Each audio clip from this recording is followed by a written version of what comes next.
सबैजना आराम हुनुहुन्छ। हामीहरू डाँडाको उपदेशबाट परमेश्वरको वचन हेर्दै आइरहेका छौँ र मत्ती 5 अध्यायको 3 पददेखि 9 पदसम्म हामीले अध्ययन गरिसकेका छौँ।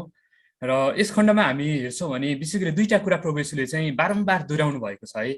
यो डाँडाको उपदेशमा पहिलो कुरा चाहिँ धन्य भन्ने शब्द, हामीले यस शब्दबाट हामी वचन हेर्दै आइरहेका छौँ। यो धन्य धन्य भन्ने शब्द चाहिँ प्रभु येशूले 9 पटकसम्म यो खण्डमा दोहोऱ्याउनु भएको छ। र हामीलाई थाहा छ धन्यको अर्थ चाहिँ एकदमै आशिषित व्यक्ति, परमेश्वरको नजरमा एकदमै आशिष पाएको व्यक्ति चाहिँ एकदमै धन्यको व्यक्ति हो। र पापको कारणले गर्दा जब मानव जातिले संसारमा पाप गरे त्यो समयमा चाहिँ संसारमा चाहिँ परमेश्वरको श्राप आएको थियो र परमेश्वरको आशिष मानव जातिले गुमाएको थियो। तर जब नयाँ करारमा प्रभु येशू आउनुभयो र उहाँले आफ्नो मुख खोल्नुभयो, परमेश्वरको आशिषको उहाँले चाहिँ घोषणा गर्नुभएको छ। त्यसै गरी दोस्रो कुरा चाहिँ हामी यहाँ देख्न सक्छौँ, परमेश्वरको राज्यको बारेमा चाहिँ प्रभु येशूले चाहिँ यहाँ चर्चा गर्नुभएको छ। यो डाँडाको उपदेशमा 8 पटकसम्म यो शब्द प्रभुले चाहिँ उल्लेख गर्नुभएको छ, दोहोऱ्याउनु भएको छ। र हामीलाई थाहा छ पुरानो करारमा है, जब आदम र हव्वाले पाप गरे, उनीहरू अदनको बगैँचामा थिए। त्यो अदनको बगैँचाबाट परमेश्वरको उपस्थितिबाट, परमेश्वरको राज्यबाट उनीहरू चाहिँ बाहिर निस्कनु परेको थियो र परमेश्वरको राज्यलाई उनीहरूले चाहिँ गुमाएका थिए। र परमेश्वरको राज्यलाई जब उनीहरूले गुमाएका थिए, जब नयाँ करारमा प्रभु येशू आउनुभयो र आफ्नो सेवकाईको क्रममा जब उहाँले मुख खोल्नुभयो, परमेश्वरको राज्यको उहाँले चाहिँ घोषणा गर्नुभएको छ, परमेश्वरको आशिषको घोषणा गर्नुभएको छ र परमेश्वरको राज्यको पनि उहाँले चाहिँ घोषणा गर्नुभएको छ। र हामीले प्रभु येशूले घोषणा गर्नुभएको परमेश्वरको आशिष र परमेश्वरको राज्य प्राप्त गर्नको लागि चाहिँ हामीहरू चाहिँ परमेश्वरमा चाहिँ आउनुपर्छ, परमेश्वरमा फर्काउनुपर्छ। हाम्रो स्वभाव र हाम्रो चरित्र चाहिँ त्यो कुरा पाउनको लागि चाहिँ परिवर्तन हुनुपर्छ। परमेश्वरको स्वभाव, परमेश्वरको चरित्र हामीमा चाहिँ हुनुपर्छ। र परमेश्वरको जस्तो स्वभाव, चरित्र कसरी हामीले प्राप्त गर्न सक्छौँ त?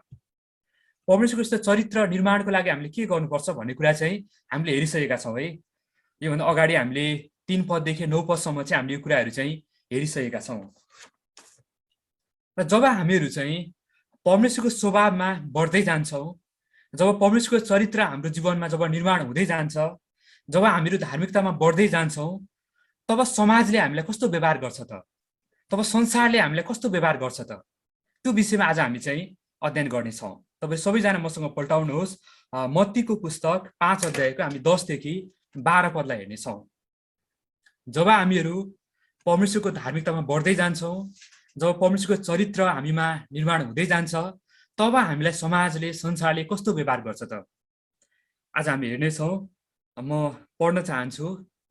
मत्ती 5 अध्यायको 10 पदमा चाहिँ लेखिएको छ, धन्य धार्मिकताको निम्ति सताइनेहरू, किनभने स्वर्गको राज्य तिनीहरूको हो। धन्य हो तिमीहरू जब मानिसहरूले मेरो खातिर तिमीहरूको निन्दा गर्नेछन् र सताउनेछन् र झुटा बोलेर तिमीहरूका विरुद्धमा सब किसिमका खराब कुरा भन्नेछन्। तब रमाओ र अत्यन्त खुसी हौ, किनभने स्वर्गमा तिमीहरूको इनाम ठुलो हुनेछ। किनभने यसरी नै तिमीहरूभन्दा अघिका अगमवक्ताहरूलाई तिनीहरूले सताएका थिए। आमेन। यो परमेश्वरको वचन हो र वचन पढाइमा, सुनाइमा परमेश्वरले हामी सबैजनालाई आशिष दिनुभएको होस्। हामीहरू मण्डली इतिहासलाई हेर्छौँ भने है, जतिजनाले मण्डली इतिहास पढ्नु भएको छ, चर्च हिस्ट्रीको बारेमा हेर्नु भएको छ भने यो सतावटको कुराहरू चाहिँ हाम्रो लागि त्यति नौलो कुरा होइन। हामी देख्न सक्छौँ इतिहासमा चाहिँ इसाईहरूलाई सिंहको खोरमा हालिएको कुराहरू, अनि जिउँदै आगोको भट्टीमा फालिएका कुराहरू, होइन, एकदमै दर्दनाक सतावट दिएर मारिएका कुराहरू, यी कुरा चाहिँ हामी इतिहासमा चाहिँ पाउन सक्छौँ। म एउटा घटना तपाईँलाई छोटकरी बताउन चाहन्छु। सायद तपाईँले नाम सुन्नुभएको होला, नेरो भन्ने सम्राटको बारेमा सुन्नुभएको छ है तपाईँहरूले? यो रोमी सम्राट नेरो है। यो सम्राटले चाहिँ हरेक दिन इसाईहरूलाई चाहिँ समातेर ल्याउने गर्थ्यो, आफ्नो दरबारभन्दा बाहिरको त्यो बगैँचामा ल्याउने गर्थ्यो र शरीरमा चाहिँ अलकत्रा उसले दलिदिन्थ्यो इसाईहरूको शरीरमा र आगो लगाइदिन्थ्यो।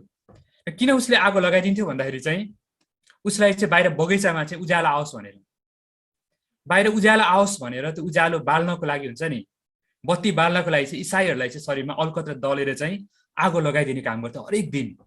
त्यस्तो प्रकारको भयङ्कर सतावट चाहिँ उसको समय विश्वासीहरूले चाहिँ पाएका थिए।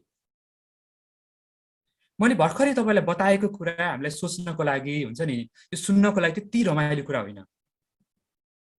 तर आजको वचनले हामीलाई भन्दछ, यदि हामीहरू चाहिँ येशूको पक्षमा खडा हुन्छौँ भने चाहिँ हामीहरू चाहिँ संसारमा सतावट सामना गर्नको लागि चाहिँ तयार हुनैपर्छ। यो कुरा चाहिँ परमेश्वरको वचनले हामीलाई चाहिँ भन्दछ। र म एउटा प्रश्न तपाईलाई सोध्न चाहन्छु, के हामीहरू येशू ख्रीष्टको निम्ति सतावट भोग्नको लागि, दुःख भोग्नको लागि तयार छौँ त? छौँ कि छैनौँ? छौँ है।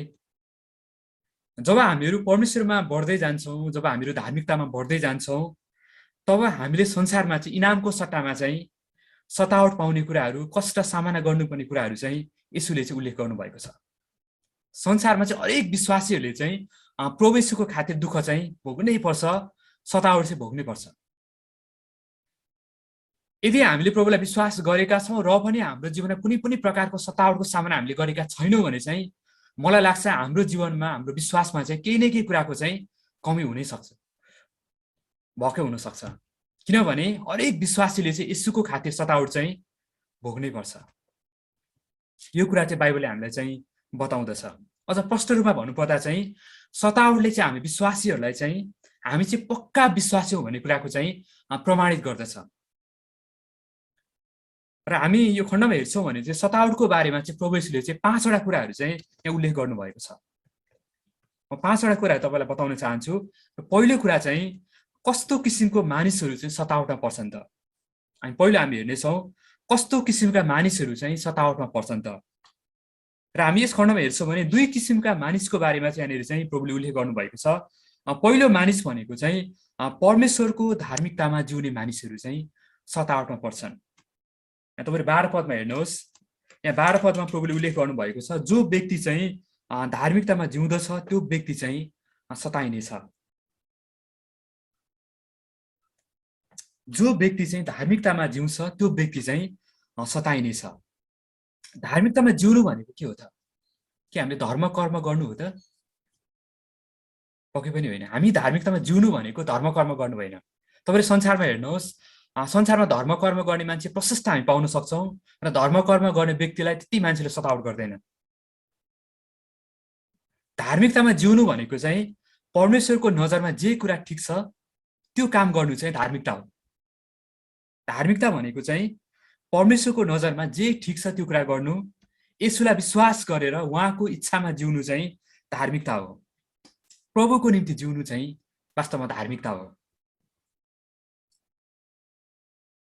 तर हामी संसारमा हेर्छौं भने संसारमा आज मानिसहरू चाहिँ आफ्नो नजरमा जे कुरा ठिक छ त्यो कुरा चाहिँ मान्छेहरू गर्ने गर्छन् र वास्तवमा त्यो धार्मिकता होइन। हामी न्यायकर्ताको पुस्तकलाई हेर्छौं भने है, हामीले पहिला पनि यो कुरा हामीले सुनिसकेका छौं। न्यायकर्ताको समयमा है, त्यो पुस्तकमा हामी हेर्छौं भने चाहिँ त्यो समयका मानिसहरू चाहिँ आफ्नो नजरमा जे कुरा ठिक छ त्यही काम गर्ने गर्थे। र आज संसारमा यो कुरा चाहिँ एकदमै धेरै मानिसहरूले चाहिँ पछ्याउने गर्छन्। प्राय तपाईले सुन्नु भएको होला, तपाईले जहिले पनि आफ्नो मनको कुरा सुन्नुहोस् भनेर। मनको आवाजलाई सुन्ने गर्नुहोस्, हृदयको कुरा सुन्ने गर्नुहोस्। जब हामी हृदयको कुरा सुन्छौं, मनको कुरा सुन्छौं, मनले गरेको कुरा चाहिँ कहिले पनि गलत हुँदैन। के यो कुरा सही हो त? सही हो कि होइन होला? आज धेरैजना जवानहरू है, अझ पनि विशेष गरी जवानहरूले चाहिँ यो कुरा चाहिँ एकदमै भन्ने गरेको म सुन्ने गर्छु। तपाईले जब मनको कुरा सुन्नुहुन्छ, मनले गरेको फैसला, मनले गरेको निर्णय चाहिँ कहिले पनि गलत हुँदैन। वास्तवमा यो कुरा एकदमै गलत हो। तपाईले बाइबलमा हेर्नुहोस्, यिर्मया 17:9 पदले हामीलाई भन्दछ, मानिसको हृदय चाहिँ सबैभन्दा छली हुन्छ। बाइबलले भन्दछ मानिसको हृदयलाई चाहिँ सबैभन्दा छली हुन्छ भनेर चाहिँ बाइबलले बताएको छ। के छली हृदयबाट, छली मनबाट चाहिँ गरेको कुराहरू सही हुन्छ होला त? हामीले मनको कुरा होइन, जहिले पनि परमेश्वरको कुरा चाहिँ हामीले सुन्नुपर्छ। जब हामी प्रभुको कुरा सुन्छौं नि, त्यो कुरा जहिले पनि सही हुन्छ। तर जब हाम्रो मनको कुरा सुन्छौं नि, त्यो कुरा चाहिँ जहिले पनि गलत पनि हुन सक्छ है। यो कुरा चाहिँ हामीले विचार गर्नुपर्ने हुन्छ। र वास्तवमा धार्मिकता भनेको चाहिँ प्रभुको कुरा सुन्नु र प्रभुको नजरमा जे कुरा ठिक छ त्यो कुरा गर्नु चाहिँ धार्मिकता हो। र जब हामीहरू चाहिँ छ नि, जब हामी प्रभुको कुरा सुन्न थाल्छौं र प्रभुकै इच्छा अनुसारको जीवन जब हामी संसारमा जिउन थाल्छौं, त्यस पछाडि चाहिँ संसारमा हामीले चाहिँ सतावटको सामना गर्नुपर्ने कुरा चाहिँ प्रभु येशूले चाहिँ उल्लेख गर्नुभएको छ। जब हामी प्रभुको निम्ति जिउँदछौं, संसारले हामीलाई इनामको सट्टामा चाहिँ सतावट चाहिँ दिने गर्दछ। पहिलो कुरा, कस्तो व्यक्तिहरू सतावटमा पर्छन् भन्दाखेरि चाहिँ पहिलो कुरा चाहिँ धार्मिकतामा जिउने व्यक्तिहरू सतावटमा पर्छन् र दोस्रो कुरा चाहिँ परमेश्वरको पक्षमा सत्य बोल्ने व्यक्तिहरू पनि सतावटमा पर्छन्। परमेश्वरको पक्षमा सत्य बोल्ने व्यक्तिहरू चाहिँ 7वटा पर्छन् भन्ने कुरा चाहिँ यहाँनिर चाहिँ उल्लेख गरिएको छ। र परमेश्वरको पक्षमा सत्य बोल्नु भनेको चाहिँ अरू मानिसहरूलाई धार्मिकतामा जिउनको लागि चाहिँ उत्साह दिनु हो।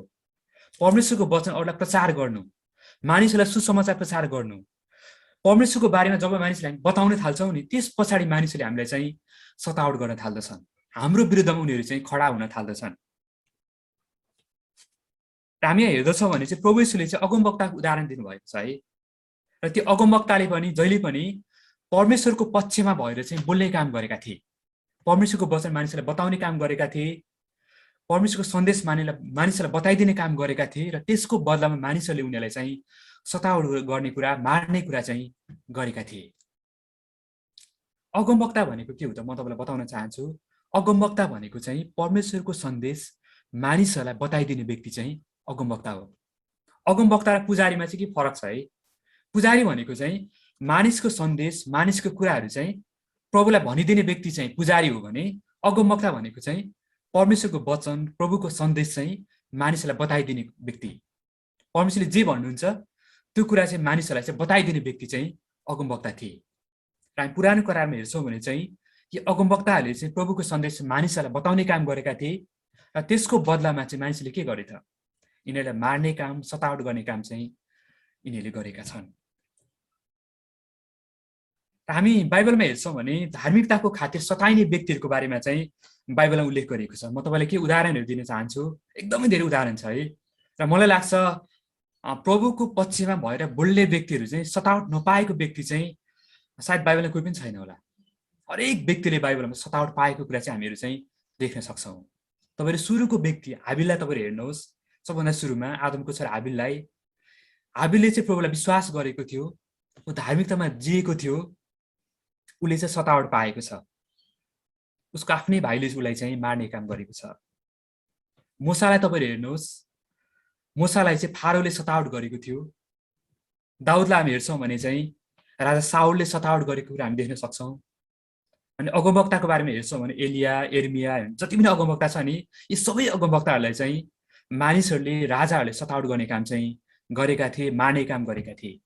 त्यसैगरी हामी नयाँ करारमा हेर्छौँ भने पनि नयाँ करारमा प्रभु येशूका चेलाहरूलाई चाहिँ यसरी नै सतावट गर्ने कुरा, मार्ने कुरा चाहिँ हामीहरू चाहिँ देख्न सक्छौँ।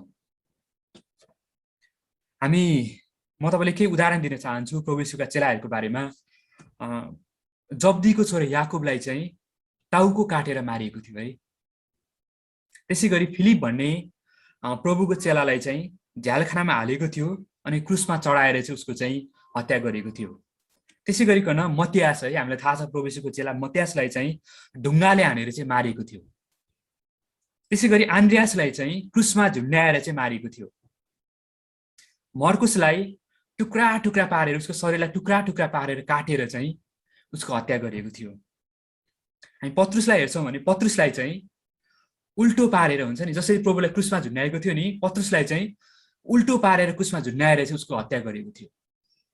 त्यसै गरी हामी पावललाई हेर्छौँ भने पावललाई पनि घाँटी रेटेर, तरवारले घाँटी रेटेर चाहिँ उसको चाहिँ हत्या गरिएको थियो। हामी यहुदालाई हेर्छौँ भने, प्रभु येशूको चेला यहुदालाई हेर्छौँ भने चाहिँ उसको तरवारले टाउको काटेर उसलाई मारेको, माफ गर्नु होला, उसलाई चाहिँ क्रुसमा झुन्ड्याएर चाहिँ मारेको थियो।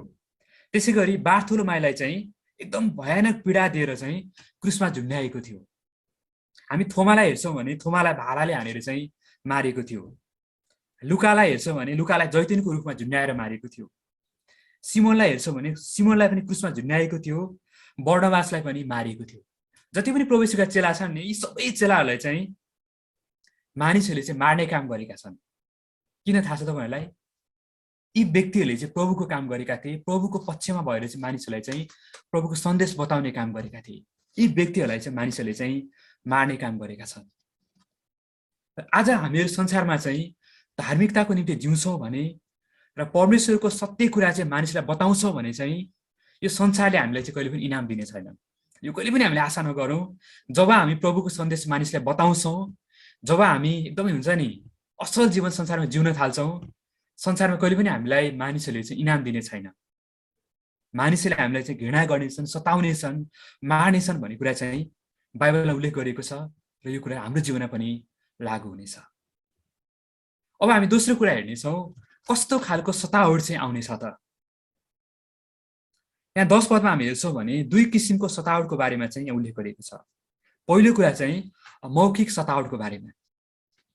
मानिसहरूले चाहिँ हाम्रो बारेमा चाहिँ कुरा काट्ने गर्छन्, हाम्रो निन्दा गर्ने गर्छन्, हाम्रो बारेमा नचाहिँदो कुराहरू बोलेर चाहिँ हामीलाई चाहिँ सताउने काम गर्छन् भन्ने कुरा चाहिँ यहाँ प्रभु येशूले उल्लेख गर्नुभएको छ। र आज हामी संसारमा हेर्छौँ भने विशेष गरी म नेपाल देशको उदाहरण तपाईँलाई दिन चाहन्छु। विश्वासीहरूलाई चाहिँ राम्रो भन्ने व्यक्ति पाउने समाजमा एकदमै गाह्रो छ है। तपाईँले सामाजिक सञ्जालमा हेर्नुहोस्, हरेक दिन विश्वासीहरूलाई चाहिँ नाना थरीको आरोपहरू लगाउने कुरा चाहिँ हामी देख्न सक्छौँ। मैले उदाहरण दिइरहनु पर्दैन। यहाँ दोस्रो कुरा है, यहाँ दोस्रो खालको सतावट भनेको चाहिँ शारीरिक सतावट। पहिले चाहिँ मौखिक सतावट मानिसहरूले दिनेछन् र दोस्रो चाहिँ शारीरिक सतावट पनि हामीले चाहिँ सामना गर्नुपर्नेछ। र विश्वासीहरूले चाहिँ धार्मिक जीवन जिएको कारणले गर्दा चाहिँ विश्वासीहरूले चाहिँ यातना चाहिँ सामना गर्नुपर्नेछ, जुन कुरा चाहिँ हामी इतिहासमा पनि देख्न सक्छौँ है।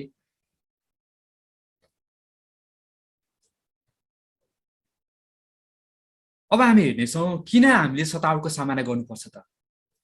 हामीहरूलाई चाहिँ मौखिक रूपमा मानिसलाई सतावट गर्नेछन्, शारीरिक रूपमा यातना दिएर सतावट गर्नेछन् जब हामीले यसलाई विश्वास गरेको कारणले गर्दाखेरि चाहिँ। तर किन चाहिँ हामीले चाहिँ सतावटको सामना गर्नुपर्छ त? र हामी यस खण्डमा हेर्छौँ भने चाहिँ यहाँ दुई कारणले गर्दा चाहिँ विश्वासीहरूले सतावटको सामना गर्नुपर्ने कुरा चाहिँ यहाँ प्रभुले बताउनु भएको छ। पहिलो कुरा हामीहरू धार्मिकतामा जिएको कारणले गर्दा, र दोस्रो कुरा चाहिँ हामीले क्रिस्टलाई पछ्याएको कारणले गर्दा हामीले चाहिँ सतावटको सामना चाहिँ गर्नुपर्छ।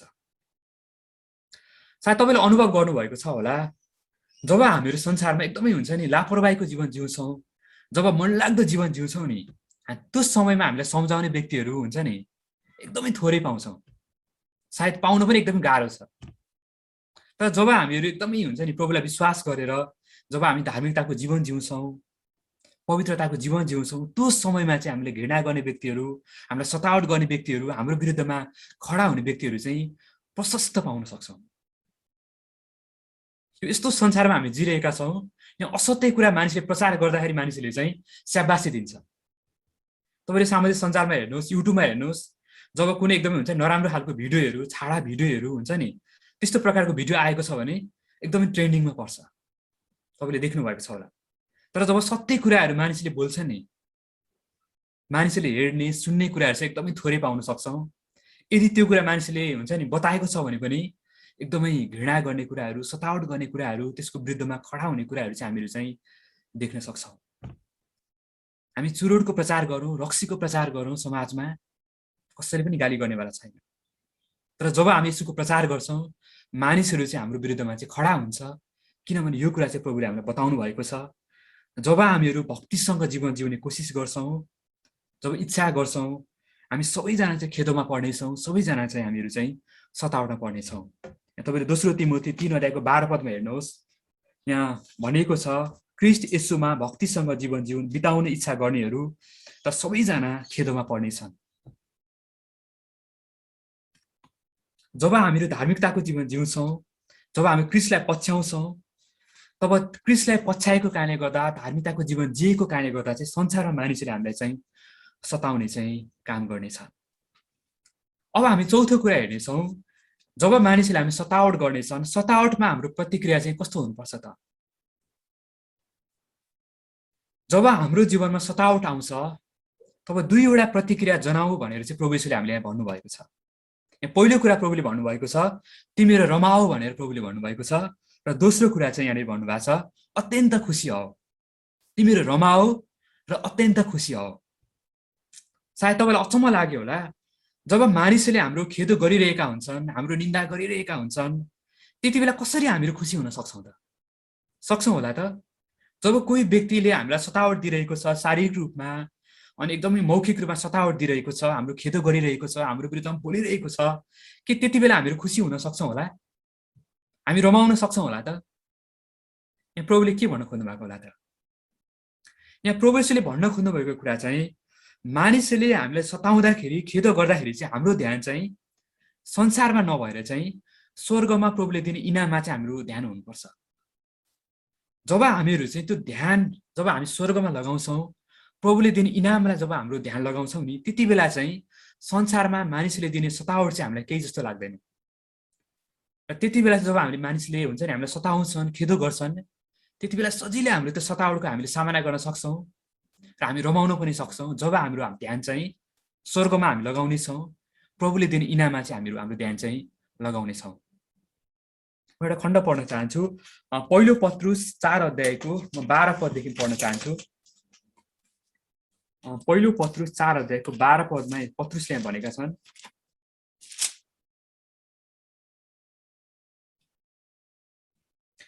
प्रिय हो तिमीहरूलाई पारख गर्ने अग्निमय परीक्षा तिमीहरूमाथि आइपर्दा केही अनौठो कुरा भए जस्तै तिमीहरू छक्क नपर, तर क्रिस्टका कष्ट भोगमा सहभागी हुँदा रमाओ, ताकि उहाँको महिमा प्रकट हुँदा तिमीहरू पनि आनन्दित र हर्षित हुन सक।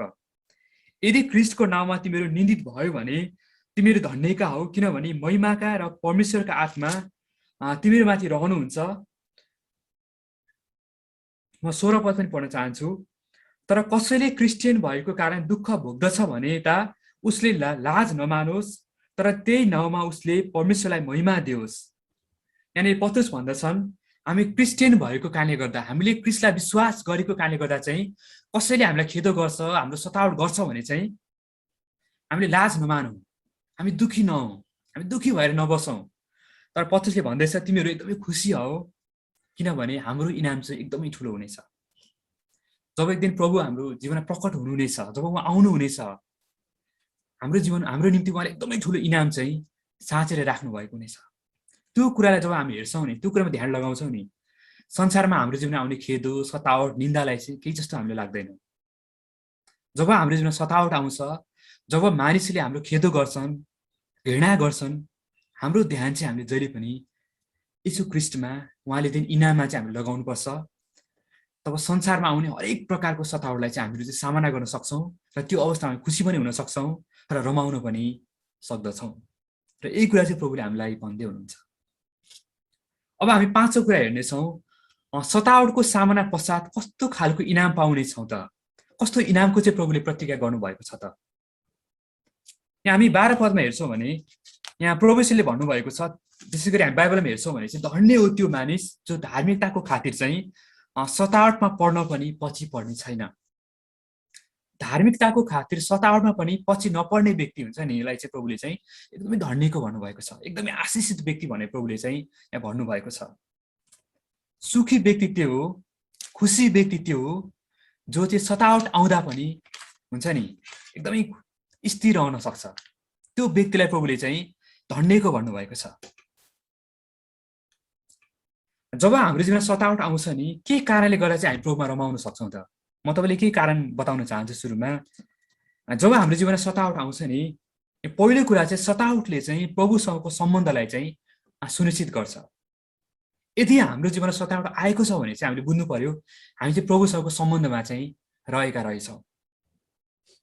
यदि हाम्रो जीवनमा कहिले पनि सतावटै आएको छैन, हामीले कहिले पनि सतावटको सामना गर्नु परेको छैन भने चाहिँ हुनसक्छ हामी केही खराबी हुनसक्छ, हाम्रो विश्वासमा केही कुराको कमी हुनसक्छ। तर जब हामी सतावट आउँछ नि हाम्रो जीवनमा, हामीले बुझ्नु पर्यो हामी चाहिँ क्रिस्टमा रहेछौँ, क्रिस्टसँगको सम्बन्धमा हामी रहेछौँ, हामीले प्रभुलाई विश्वास गरेका रहेछौँ, त्यसैले त हामीले सतावट भोगिरहेका छौँ। सतावटले चाहिँ प्रभुसँगको सम्बन्धलाई चाहिँ सुनिश्चित गर्छ, पहिलो कुरा है। र दोस्रो कुरा चाहिँ सतावटले चाहिँ परमेश्वरमा भरोसा गर्न पनि हामीलाई चाहिँ सहायता गर्छ। जब हामी दुर्बल हुँदछौँ तब परमेश्वरले चाहिँ हाम्रो जीवनमा चाहिँ आफ्नो शक्ति प्रकट गर्नुहुन्छ। जब हामी कमजोर हुँदछौँ त्यो समय प्रभुले आफ्नो शक्ति हाम्रो जीवनमा चाहिँ प्रकट गर्नुहुन्छ। हाम्रो जीवनमा समस्या नै आएको छैन, सतावटै आएको छैन, हामीले केही पनि भएको छैन भने चाहिँ हामीले कहिले पनि प्रभुको त शक्तिको अनुभवै गर्न सक्दैनौँ। जब हामीले सतावट आउँछ नि, त्यो समय हामी प्रभुको नजिक हुन्छौँ र प्रभुको सम्बन्धमा हामी बढ्न सक्छौँ र हामी प्रभुमा भरोसा गरेर जिउन चाहिँ हामीलाई चाहिँ सहायता पुग्छ। र तेस्रो कुरा चाहिँ सतावटको कारणले गर्दा चाहिँ धार्मिकतामा पनि अगाडि बढ्न चाहिँ उत्साह मिल्छ। र जब हामीहरू चाहिँ धार्मिकताको खातिर दुःख भोग्न हामी तयार हुन्छौँ, त्यो समय प्रभुले नै हामीलाई चाहिँ सुधार्नु हुनेछ, स्थिर गराउनु हुनेछ र प्रभुमा अगाडि बढ्न चाहिँ हामीलाई चाहिँ उहाँले नै सहायता गर्नुहुनेछ। तपाईँले पहिलो पत्रुस 5 अध्यायको 10 पदमा हेर्नुहोस्, यो कुरा चाहिँ उल्लेख गरेको छ। तर हामी डाँडाको उपदेशमा हेर्छौँ भने चाहिँ यहाँ प्रभुले छुट्टै प्रकारको इनामको पनि उहाँले चाहिँ यहाँ प्रतिज्ञा गर्नुभएको छ।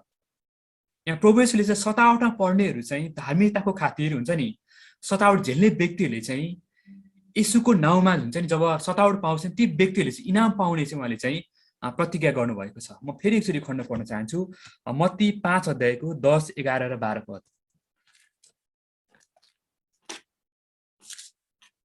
मत्ती 5 अध्यायको 10, 11 र 12 पदमा चाहिँ लेखिएको छ, धन्य धार्मिकताको निम्ति सताइनेहरू, किनभने स्वर्गको राज्य तिनीहरूको हो।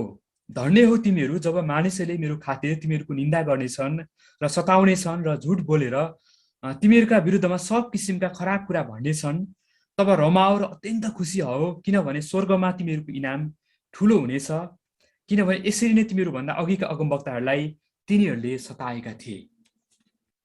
हामी यो खण्डमा हेर्छौँ भने चाहिँ यहाँ प्रभुले 3 प्रकारको आशिषको चाहिँ प्रतिज्ञा गर्नुभएको छ। जब हामी सतावट पर्छौँ, सतावटको सामना गर्छौँ, उहाँले 3 प्रकारको आशिषको उहाँले चाहिँ प्रतिज्ञा गर्नुभएको छ। पहिलो आशिष भनेको चाहिँ यहाँ प्रभुले धन्यको भन्नुभएको छ। मैले सुरुमा नै तपाईँलाई बताएँ, धन्य भनेको चाहिँ परमेश्वरको दृष्टिकोणमा एकदमै आशिष पाएको व्यक्ति, एकदमै खुसी हुने व्यक्ति चाहिँ एकदमै धन्यको हो। र यो प्रकारको आशिष चाहिँ हामीले चाहिँ संसारमा पनि हामीले प्राप्त गर्नेछौँ र स्वर्गमा पनि हामीले चाहिँ प्राप्त गर्नेछौँ। परमेश्वरको नजरमा एकदमै हामी खुसी, एकदमै आशिषित व्यक्ति हुनेछौँ जब हामीले चाहिँ सतावटको चाहिँ हामीले चाहिँ सामना गर्नेछौँ। र अर्को पनि उहाँले प्रतिज्ञा गर्नुभएको छ, दोस्रो प्रतिज्ञा चाहिँ स्वर्गको राज्यको हकदार हुनेछ भन्नुभएको छ प्रभुले। स्वर्गको राज्य तिनीहरूको हो।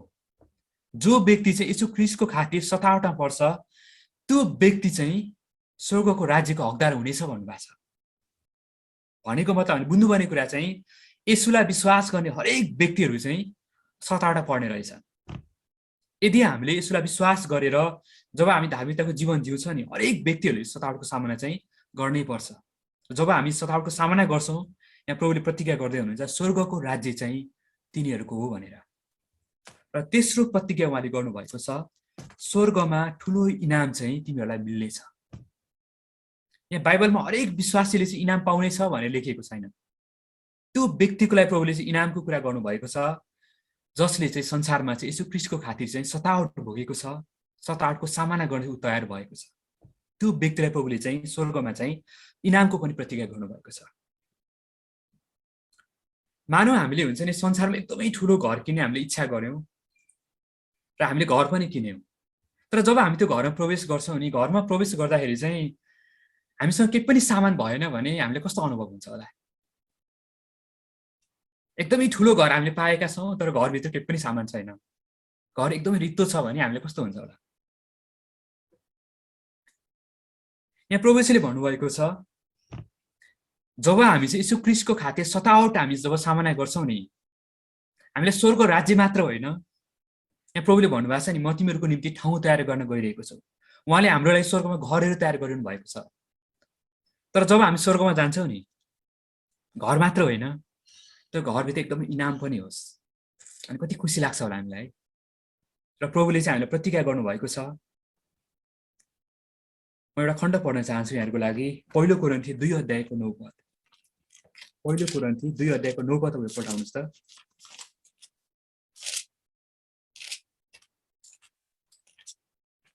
यहाँ प्रभुले भन्नुहुन्छ, तर यसो लेखिएको छ, आँखाले नदेखेका र कानले नसुनेका र मानिसले मनमा नसोचेका यिनै कुरा परमेश्वरले उहाँलाई प्रेम गर्नेहरूका निम्ति तयार पार्नु भएको छ। हामीले आँखाले कहिले पनि नदेखेका कुराहरू, हामीले मनमा कहिले पनि नसोचेका कुराहरू, हाम्रो कानले कहिले पनि नसुनेका कुराहरू चाहिँ उहाँले हाम्रो लागि स्वर्गमा चाहिँ तयार गर्दै हुनुहुन्छ। जब हामी एक दिन स्वर्गमा जानेछौँ, यदि आज हामीले संसारमा यीशु ख्रीष्टको खातिर सतावट भएका छौँ भने ती कुरा चाहिँ उहाँले हाम्रो लागि चाहिँ तयार गर्नुभएको छ, हाम्रो लागि इनाम उहाँले तयार गर्नुभएको छ। र हामी स्वर्गमा हुन्छ नि, खाली घरमा हामी जाने छैनौँ। प्रशस्त हामीले कानले नसुनेका कुराहरू, आँखाले नदेखेका कुराहरू, मनमा नसोचेका कुराहरू चाहिँ प्रभुले हाम्रो लागि चाहिँ तयार गरेर चाहिँ राख्नु भएको छ। र आजको वचनबाट म यहाँ सबैलाई उत्साह दिन चाहन्छु, हामीले प्रभुलाई विश्वास गरेका छौँ र हामीले विश्वास गरेको कारणले गर्दा चाहिँ संसारले कहिले पनि हामीलाई स्याबासी दिने छैन, संसारले कहिले पनि हामीले इनाम दिने छैन। संसारबाट हामीले घृणा सामना गर्नुपर्नेछ, सतावट सामना गर्नुपर्नेछ, मानिसले हामीले खेदो गर्नेछन्, घृणा गर्नेछन्, तर यो अवस्था हाम्रो जीवन आए तापनि म यहाँ सबैलाई उत्साह दिन चाहन्छु, हामी निराश नहौँ, हामी एकदमै रमाउँ, खुसी हौँ, किनभने प्रभुले हाम्रो लागि चाहिँ स्वर्गमा त इनाम चाहिँ साँचेर राख्नु भएको छ। र हामीले बुझ्नुपर्ने कुरा चाहिँ यो दुनियाँ चाहिँ हाम्रो घर होइन। यदि हामी यो संसारका हुँदा हौँ त यो दुनियाँ हाम्रो घर भएदेखि चाहिँ संसारले हामीलाई चाहिँ आफ्नो सम्झने थियो, हाम्रो कुरा संसारले सुन्ने थियो, हामीलाई माया गर्ने थियो। हामी संसारका होइनौँ, त्यसैले संसारले हामीलाई रुचाउँदैन, हामीलाई घृणा गर्छ, सतावट गर्छ। तर संसारले हामीलाई घृणा गरे तापनि, सतावट गरे तापनि आजको वचनले हामीलाई भन्दछ हामीले एकदमै खुसी हौँ, रमाउँ, किनभने प्रभुले हाम्रो लागि स्वर्गमा चाहिँ इनाम चाहिँ साँचेर राख्नु भएको छ। आमेन। हुन्छ, प्रभुले हामी सबैजनालाई आशिष दिनुभएको होस् र सतावट पनि स्थिर रहनलाई चाहिँ मद्दत गर्नुभएको होस्। हुन्छ, धेरै धन्यवाद। आजको वचनलाई म राख्न चाहन्छु।